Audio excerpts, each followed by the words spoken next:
Hello again. We'll begin with politics this hour. The South-South Caucus of the All Progressives Congress has passed a vote of confidence on the party's national chairman, Oshiomhole.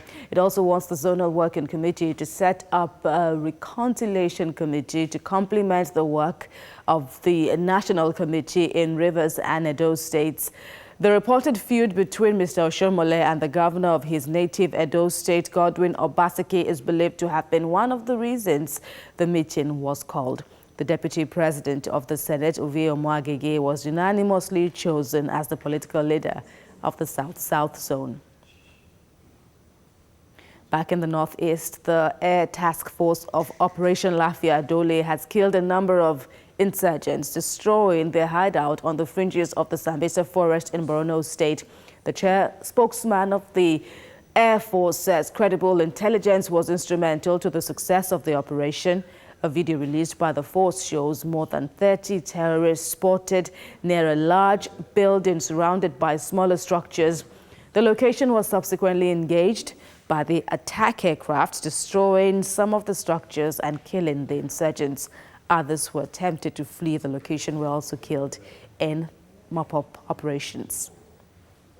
A Kaduna State High Court has denied bail to a man accused of duping a retired Major General of thousands of dollars.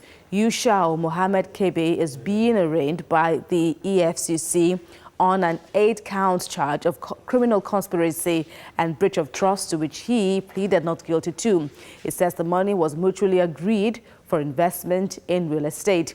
The complainant is alleging that in 2006, while in Sudan on United Nations military operations, the defendant, who was a childhood friend, convinced him to invest in projects he was handling. And he says he found through inquiries that the money was diverted by the defendant for personal use. Counsel to Yushau Mohammed says that's not true. The prosecuting counsel declined comment. The case has now been adjourned to Monday, December the 2nd, for hearing of the bail application. The federal government has linked rising inflation to the border closure.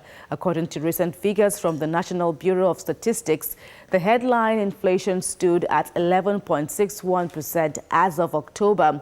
Minister of Finance, Budget and National Planning, Zainab Ahmed, admitted that the border closure contributed to the increase of food prices across the country. She says although the border closure is a temporary measure to protect the economy against trade malpractices by neighboring countries, discussions are still on to ensure trade protocols are respected.